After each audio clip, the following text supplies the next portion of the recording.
Hello Nidorinas and Nidorinos, I'm KingNido, and today we have the Turrfield Ebonies going up against the Holon Allies. And as these two sides have a look at their opening hands, let's have a look at this tale of the tape, where for the Turrfield Ebonies they are in 7th place, 2 places out of the top 5 and victory road contention, but they should not be counted out yet because all top 9 teams are still in contention, whereas for the Holon Allies they have locked up that wooden crown position, but for them they are just trying to ensure they can get a victory this season. So with that said, let us know in the comments below who you think is going to win this matchup. Will it be the grass decks? Will it be the rainbow decks? Let's go! 3, 2, 1, go! And going first will be the Masquerade Ball deck for the Ebonies, moving that Sprigatito into the active spot with the Roselia on the bench. It is the Champion's Path deck for the Holon Allies, moving their Shaman into their active spot as their only basic Pokemon, so there are no Pokemon on their bench currently, but it is the Ebonies going first, who do pull the Kricketot, and they can play this Pokeball so they can get another basic Pokemon in hand. They can already fill up their bench if they so choose. They've also got the Cyrus and the Giant Cape in hand as well, and they do lay out the Kricketot. They're holding on to the Sprigatito as they send it over to the Allies, who pull their second Shaman. They've got the 2 Gabites in hand plus the Irida, but they've got that Rocky Helmet to try and deter the Turrfield Ebonies from going on the offensive, and that is exactly what they're going to do, as this deck does generate fighting and water type energy. We can see that it is the 2 fighting energies that are coming over this turn and the next one, and this Shaman does require 2 energy, so they send it over to the Ebonies, who have pulled the Roserade, and it also requires 2 energy, but it is currently on the bench. But that Poisonous Whip does 50 damage. It also poisons the opposing Pokemon as Sprigatito gets its 1 required energy, so it can cry for help. They can get another grass Pokemon, and it is the Floragato being pulled from their deck as the Allies pulled the Cynthia. They want to try and get these Garchomps online. They still need the Gibbles as well as the Garchomps, so as it is Shaman getting its second energy, so it can go for this flap, getting that first bit of damage onto the Ebonies here. This is a best of 3 series, as we always say, and all 3 matches do matter because they all count towards that leaderboard, so that we will continue regardless of the outcome of the first 2 matches. As the Kricketune has been pulled for the Ebonies, that is now online, but so is the Floragato, and it has that giant cape on it, so it boosts that health by 20, taking up to 80 HP, getting its second energy, so it can go for this slash. It will do 40 damage to that Shaman, but it is going to take 20 recoil damage from the Rocky Helmet, and that is what it has to contend with. That's why the Allies did place it on this Shaman nice and early as they pull their second Cynthia, and we can see on their next turn it will be a water energy being generated, but for now those fighting energies continue as it is put onto the benched Shaman here, and they do go on the offensive once again with the flap, halving the remaining health of the Floragato, bringing it down to 30. The second Floragato has been pulled for the Ebonies, and they've got that second Sprigatito in hand as well, but they do get a first energy onto the Roserade, and with this slash they are going to take the first point, taking the Shaman off the board. It does get that 20 recoil damage there, so Floragato is a very easy target for this benched Shaman. It is their only choice to move into the active spot, and they still need another basic Pokemon to be pulled, and they get the Glaceon. There are the Eevees in this deck, but currently that is not what has been pulled, as they do get that water energy onto the Shaman here, so it can go for this flap and wipe the Floragato off the board, immediately leveling the playing field between these 2 sides, having 1 point each so far. But it's still very early stages. The Ebonies having a much more secured bench at the moment, as they do pull their second Roselia. They still have the second Sprigatito in hand, but the Roselia immediately goes onto the bench. The Roserade getting its second energy. This Poisonous Whip, 50 damage, and it is going to leave the Shaman with the poisoning, so it's going to take an additional 10 damage in between turns. Fortunately for the Allies, they do have the Irida in hand, and they have pulled the Eevee. Now the Glaceon does require water energies. That is the problem, because their next generated energy is currently a fighting energy here, but the Irida will restore 40 health from any Pokemon on the Allies side that is holding onto a water energy and has taken damage, and that being the Shaman takes it back up to 50 health. Now this does not make it strong enough to outlast a hit from the Roserade, but it also prevents it from being eliminated in between turns, so this will protect the Eevee. As they are also thinking about how they want to approach this. They may be contemplating retreating the Shaman, but instead they do go with the flap to get that 30 damage onto the Roserade. There is that poison, doing that additional damage. The Ebonies have pulled their Pokeball. They can get that final Kricketot out of their deck here, and that is exactly what is pulled. They've got all their basic Pokemon out of the deck now. They are going to go with the Sprigatito though, so they want that Sprigatito. They want to hopefully get that Meowscarada online, which is yet to be pulled, but that Poisonous Whip will take the Shaman off the board, and that's the second point for the Ebonies. They need one more to lock up this game one, hoping to lock up this series and move themselves into the top 5. We only have 2 rounds remaining here in Season A2 of the PokeType League TCG. The Holon Allies have pulled their Professor's Research. They can get 2 cards out of their deck. They're surely hoping for a Gibble here, and they do get one. They get the second Eevee as well, as they are going to move that Gibble onto the bench. They still need a Garchomp. They're generating a Water Energy at the moment, and it is a Fighting Energy on the next turn. Now the Glaceon is brought online. It has 90 health, so it can outlast a hit from the Roserade, including the effects of the Poisoning.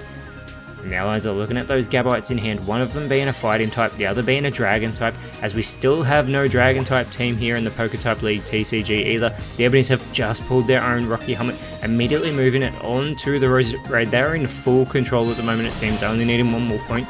That Floragato is online, getting its second energy, and the Meowscarada only requires 2 energy as well, but the Poisonous Whip 50 damage onto the Glaceon, and that Poisoning bringing it down to only 30 health remaining.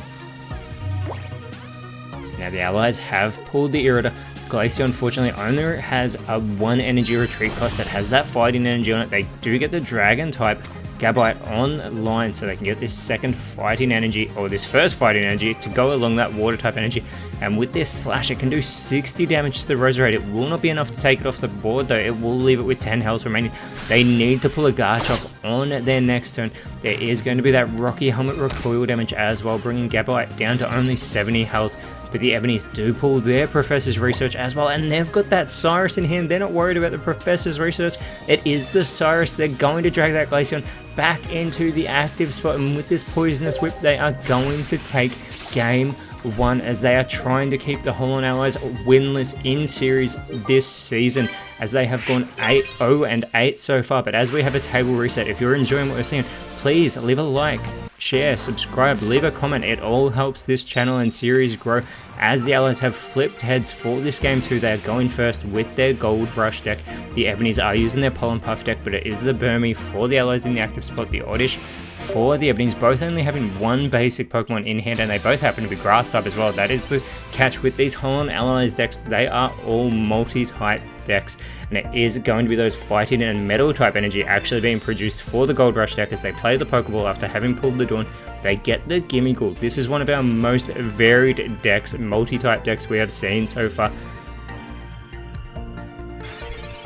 But they are going to end their turn and send it over to the Ebonies, who pull the Vespiquen. They are going to play their Professor's Research, so they are going to get 2 more cards. They get the second Professor's Research. They get the Cherubi, and they do have a Cherrim in hand.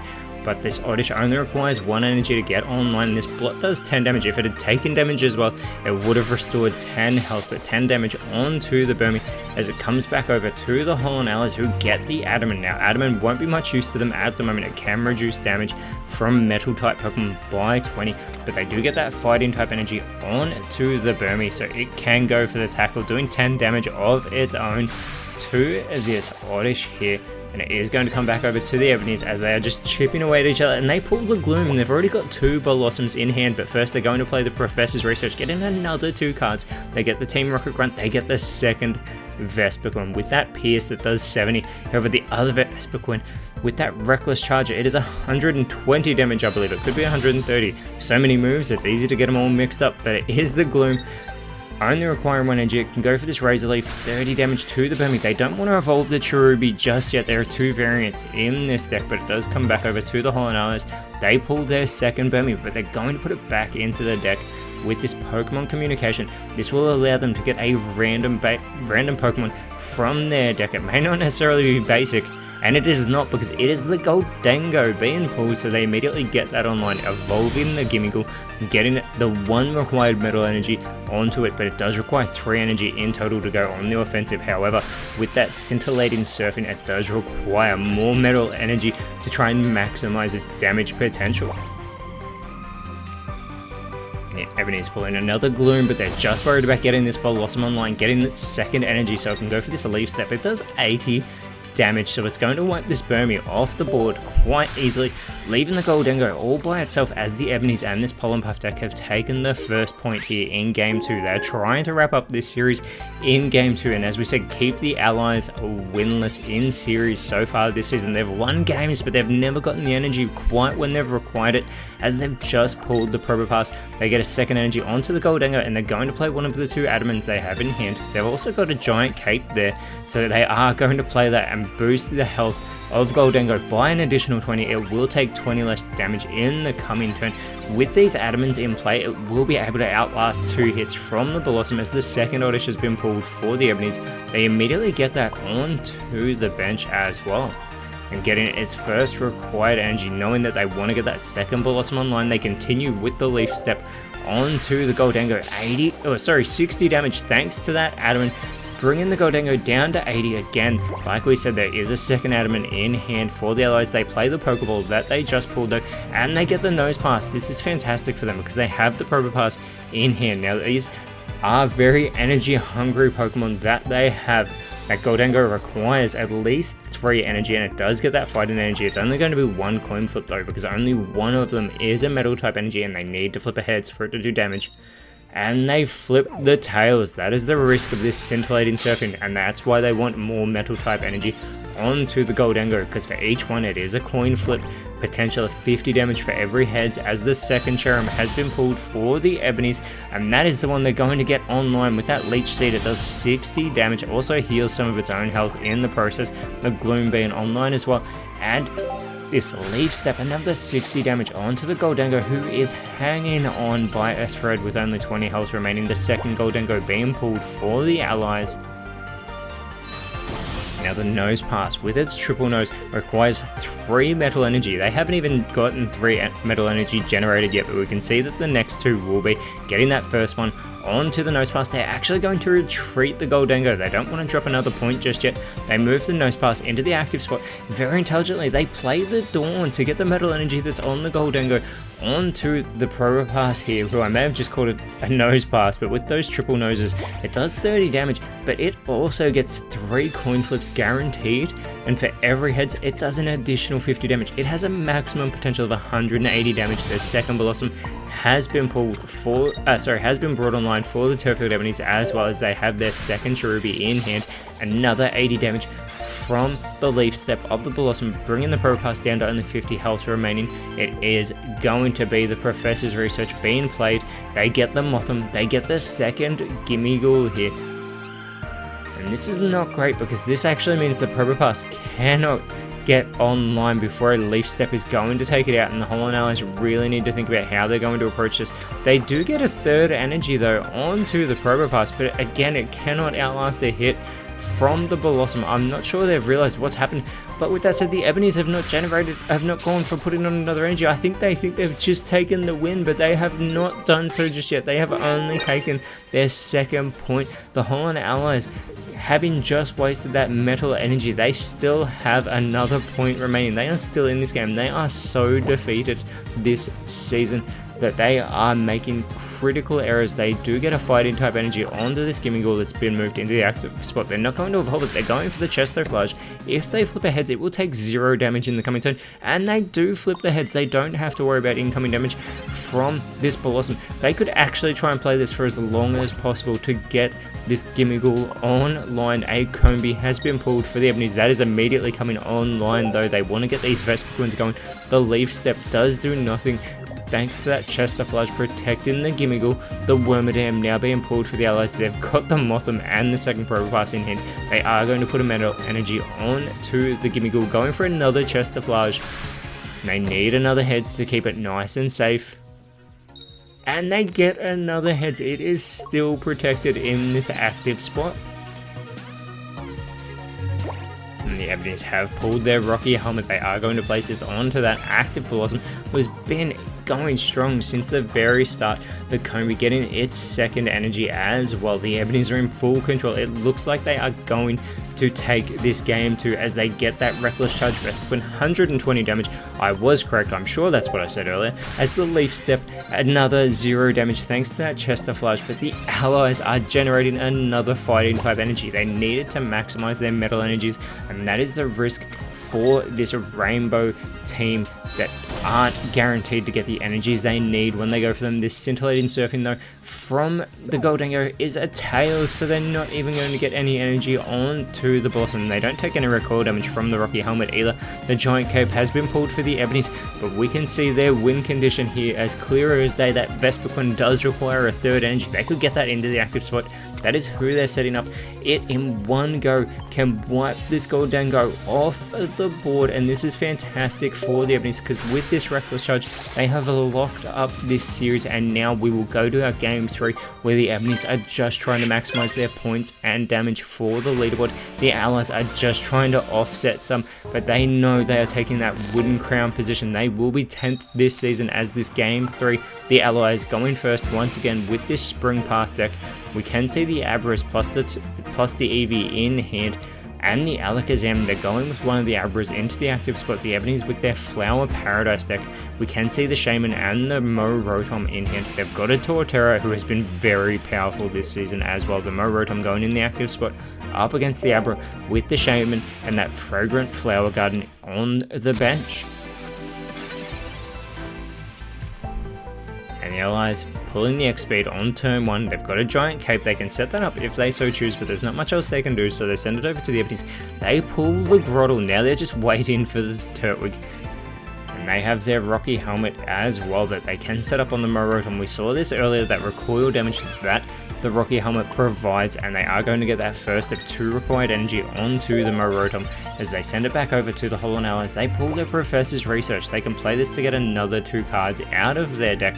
Now they are generating Psychic energy currently. They can also generate Grass type energy from this Spring Path deck as they do pull the X-Speed and the Pokemon Center Lady. It is the Abra though getting its first energy, the one and only that it requires, as does the Kadabra, but the Alakazam does require 2. They get the Giant Cape onto it to boost its health by 20, and with this Psy Shot it does 20 damage to the Rotom, but it is going to take 20 recoil damage as well. That is the risk of when they go on the offensive against these Rocky Helmets and these Pokemon tools, as the Ebonies have pulled the Turtwig, and that Fragrant Flower Garden as well will be able to restore 10 health from any of the Ebonies Pokemon who have taken damage, which is going to offset what the Abra just did, halving the health that the Rotom took. And with this energy cutoff doing 30 damage, it will halve the health of the Abra. If they flip ahead, it will also remove a random energy, and there's only one on there at the moment, and that Psychic energy has been taken off of the Abra. And the Allies playing the Pokeball that they just pulled. They get the second Eevee in hand, so the only basic Pokemon they have remaining in that deck are the 2 Giratinas, both being Dragon type, and one of these Eevees getting that Psychic energy so it can go for that quick attack if it so chooses. They've got those X-Speeds in hand if they want to use them. The Abra taking the Pokemon Center Lady, so it does have 30 health restored, and they are going to use the X-Speed, so they can retreat it here, not having to worry about that energy retreat cost. Moving the Eevee into the active spot so it can go for this quick attack. If they flip ahead, it will do an additional 20 damage, but they are unsuccessful, so only 10 damage to the Rotom, and we know that the Shaman is going to offset that anyway, so the Eevee's actually taken more damage from the Rotom's Rocky Helmet than what it will end up doing overall, as the Turtwig gets its first energy and has now been evolved into the Grottle, as this Flower Paradise deck are starting to set up the Torterra for that Frenzy Plant. And the energy cut off 30 damage onto the Eevee, bringing it down to only 10 health remaining, and with the coin flip they get the tails, so the Eevee does hold on to that Psychic type energy that is on it as they pull the Leaf on, but they've generated another Psychic energy, and that is exactly what will be coming in the next turn, so they are going to evolve the benched Eevee into the Leafeon. Now they may be reluctant to go for that quick attack thanks to that Rocky Helmet, so they are just going to end their turn there after getting an energy onto the Abra. The second Shaman has been pulled for the Ebonies. They can use this Fragrant Flower Garden twice in a turn, so they can restore 20 health from any of their Pokemon in one go. but they only need to use it once, and this Rotom is back at full strength as the Torterra is online. It has 2 energy, and not just that, they've got the Dawn in hand. We saw this earlier, it can move an energy from a bench Pokemon to the active Pokemon, and with the coin flip, they are going to take the energy off the Eevee before it goes into the discard pile. The Ebonies have taken their first point here in Game 3. As we said, they are looking to take a clean sweep over the Holon Allies. They do move the Abra into the active spot. They pull the Leafeon, but one turn too late as they are continuing to generate these psychic energies. And they are going to get one onto the Leafeon, it looks like. Now, Leafeon does require at least 1 grass type energy, so that psychic energy is okay to go onto it there. There is the 20 damage onto the Rotom that is going to be offset at this point.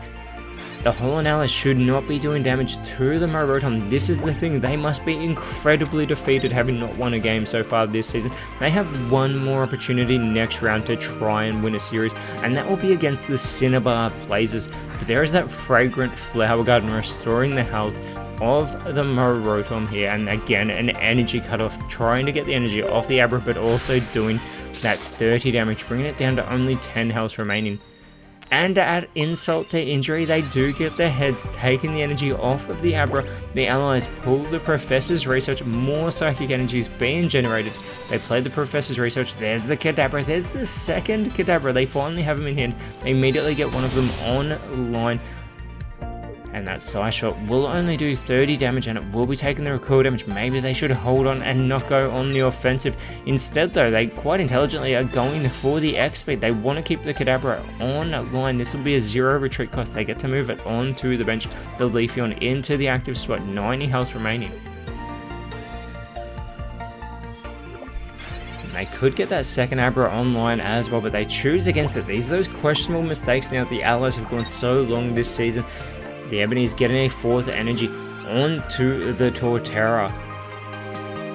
And they could retreat the Rotom, but instead they're just going for the energy cutoff again, chipping away at the Leafeon, bringing it down to 60 health, trying to get the energy off it, and it is another heads, another energy taken away from this Spring Path deck.